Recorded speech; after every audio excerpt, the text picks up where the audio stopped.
ilaw?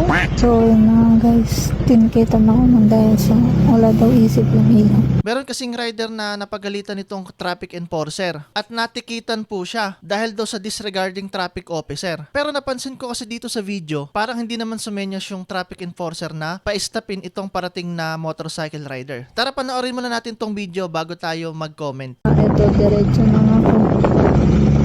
Kitang-kita naman, green light. Tapos, mabagal lang din naman ako. Uy, nagsabi mo bang tika? Makago po. Nakita mo ako rito? Makago naman. May isip yung ilaw? Gusto natin makago. May isip ba yung ilaw? Ha? May isip yung ilaw? Hindi po ba go? Nasinisan ba kita? Hindi po Nasinisan ba kita? Yan ang tanong iyang sagutin mo. O pag hindi, hindi. May remission ka? So yun na nga guys, tinikita na ako ng dahil sa wala daw isip yung ilaw. So yun. Tapos sa iba pa na pinatikita. Di ba? Ibang enforcer ang nagtikit sa akin. Imbis na siya. Ko lang maintindihan bakit kaya ako nahinuli. Bigla-bigla ang ticket niya.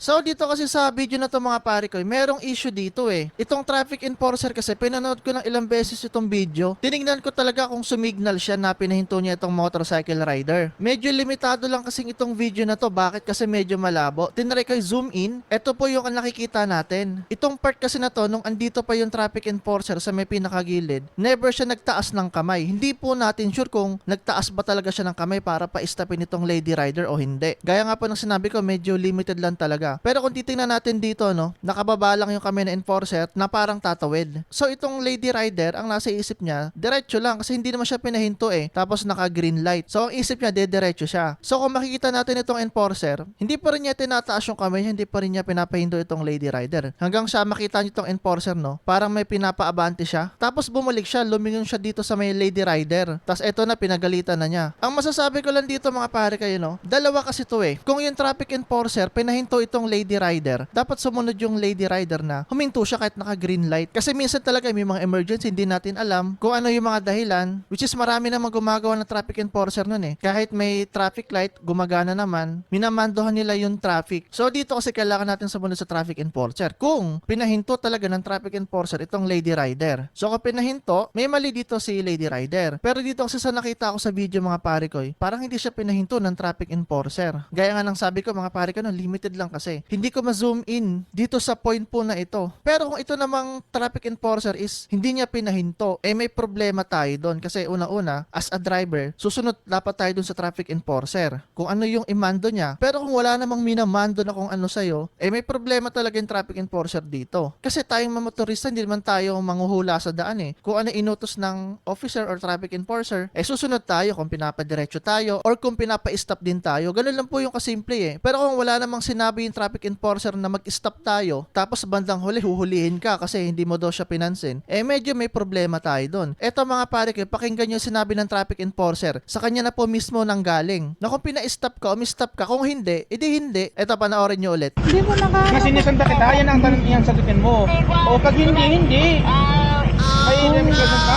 O di ba mga pare ko, narinig nyo na dito mismo sa enforcer na kung may sinenya sa inyo, sumunod kayo, pero kung wala, edi wala. Base kasi dito sa napanood natin, wala tayong nakita na sumenya si traffic enforcer bago niya patuloyin yung sa may kabilang kalsada. Pero ito lang masasabi ko dito mga pare ko, no, napakarami kasing nagko-comment na kahit daw hindi sumignal yung enforcer, basta may enforcer daw dun sa may pinaka stoplight or traffic light, eh dapat daw huminto. Ito lang masasabi ko sa mga nag-comment na yun mga pare ko, no, ang motorista hindi yan manghuhula. Sumusunod yan kung ano man yung iutos ng traffic enforcer, kung pahintuin, pakaliwain, or pahintuin ka. Pero kung wala naman sinabi enforcer, di ba? Hindi mo naman alam yung nasa isip na enforcer. Hindi ka naman manghuhula para mahulaan mo yung nasa isip na enforcer. Tapos sasabihin ng iba, kahit daw hindi sumenyo si enforcer, hihinto ka. Sige, kung ganun yung thinking nila, gawin nila yan dun sa mga intersection. Naka red light, tsaka naka green light. Yung mga naka red light, patutuloyin nila. Tapos yung mga naka green light, wag nila senyasan. Tapos yung naka red light, ipagaw nila. Tingnan natin kung hindi magkaroon ng aksidente dyan? Base nga dito sa video, parang trap siya eh. Kung makikita nga natin dito enforcer, hindi naman sumenyos na magpa-stop doon sa Lady Rider na kahit naka-green light to. Dapat nga, yun ang pagtuunan niya ng pansin kasi naka-green light yung traffic light. Mas i-priority niya na imando yung mga naka-green light kung pa-stopin niya. Kasi yung mga nakahinto sa kabila, mag-i-stay lang nakahinto yun kasi naka-red light nga eh. Pero yung ganito na hindi mo sasenyasan, pero sa isip mo, pinapahinto mo pala sila. Tapos ang katwiran mo eh, andyan ka naman. Kaya matik hihinto. Eh, napakamali nun mga pare ko. Napakaraming malilito sa mga ganitong patakaran. Simple lang to eh. Kung pinahinto ka, huminto ka. Kung hindi, kumbaga respect lang yung traffic enforcer.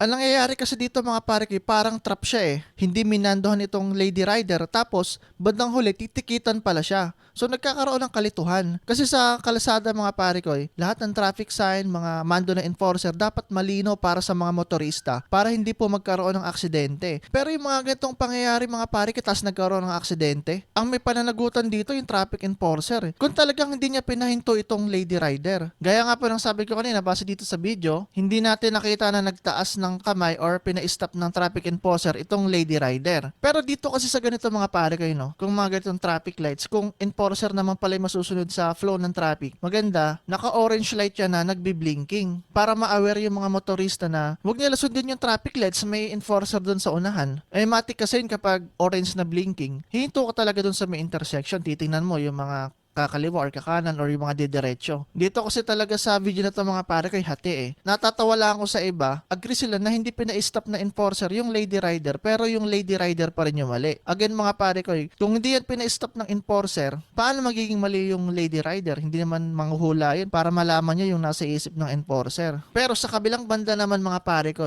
uulitin ulit natin kung sumenyos naman dito yung enforcer, kailangan talaga nating sumunod kung pinapahinto tayo or pinapatuloy tayo. Ayun lang mga pare kayo, no? Ito lang yung naging reaction ko dito sa video na to. May mga nag-PM kasi sa akin, sinend itong video na to. At para sa akin, kung sumenyos yung enforcer dito, may mali si Lady Rider. Pero kung wala namang senyos dito si traffic enforcer, tapos pinatuloy niya yung nasa kabila, medyo tagilid dito si traffic enforcer. Kasi sabi ko nga, hindi naman manghuhula itong Lady Rider para malaman niya yung nasa isip ng enforcer kung pinapahinto siya or hindi.